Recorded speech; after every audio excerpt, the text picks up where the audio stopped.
মা মজা করে আইসক্রিম খাচ্ছি।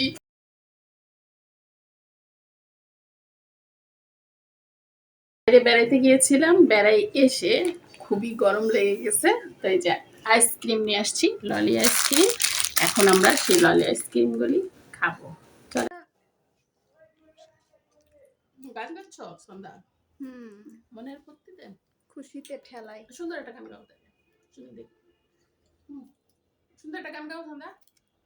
না, আইসক্রিম খাই না, একটা গান না, আমার মনে আসতেছে না আইসক্রিম খাওয়ার জন্য। একটু আগেই কিন্তু গান গাচ্ছিল। আরে গান গাও। হিন্দি মেরে দে। मैं इतनी सुंदर हूँ मैं क्या करूँ। মার যা।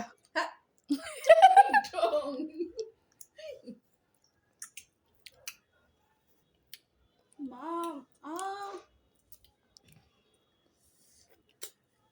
মনে কিছু বলো। ई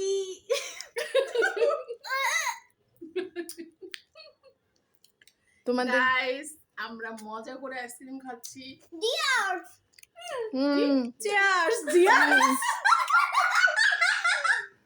এটা কি ধরনের? তুই কি যে তোকে তো মানুষ চিড়িয়াখানার ম্যানেজাররা জানলে তোকে ধরে নিয়ে যে চিড়িয়াখানায় রাখতে হবে, তুই কি সেটা জানোস? ওদের অনেক ইনকাম হবে, নতুন একটা প্রজাতির প্রাণী উড়াই দিবে। বলবে এটাকে কোথা থেকে নিয়ে আসা হয়েছে। আচ্ছা, এখানে একটু ভেঙে দিছিল, সেই ভাঙা জিনিসটুকু কেউ খাচ্ছে না, আমি খাই। বাট আইসক্রিমটা অনেক মজা লাগতেছে কেন জানি।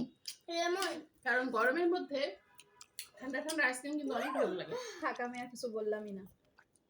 কারণ তুমি নিজের নিজের পয়সা নিজের পয়সা দিয়ে যদি কিনতা তাইলে বুঝতা। এখন খালামনির পয়সা, তাই তুমি চাচ্ছ যে খাইতে পারলো ভালো। ললি তোমার পোষাচ্ছে না, তাই তো মানুষ বলে মায়ের পরে নাকি খালার ভালো মা হয় বেশি। এই আবার কি 20 টাকার একটা ললি কিনে নিয়ে আসছে। মায়ের চেয়ে মাসির দরদ বেশি, এই জন্য তোমাকে আইসক্রিম খাওয়াচ্ছি। ওরে আল্লাহ ধর। তো গরম থেকে বেড়াই এসে এতক্ষণ আমরা আইসক্রিম খেলাম, সেটা তো দেখলেনি। এখন আমি পাস্তা বসিয়ে দিয়েছি, এই যে পাস্তাটা সেদ্ধ করে নিয়ে তারপরে এই যে পাস্তা রান্না করতেছি। মেয়েরা পাস্তা খাবে, তো বাসায় কিছু গ্রিল ছিল ফ্রিজে, তো সেই গ্রিলের মাংসটা দিয়ে আর একটা ডিম দিয়ে এই যে পাস্তাটাকে সুন্দর করে রান্না করে নিচ্ছি। ওরা খাবে, বাহির থেকে খেয়ে আসছে, তারপরেও তাদের এই পাস্তা খেতে হবে, আমার সাথে ঝামেলা করতেছে পাস্তা খাওয়ার জন্য। তো রান্না করে নিলাম পাস্তায়, যে সুন্দর করে সব প্লেটে প্লেটে বেড়ে নিয়েছি। এখন শুধু খাওয়ার পালা। সবাই ভালো থাকবেন।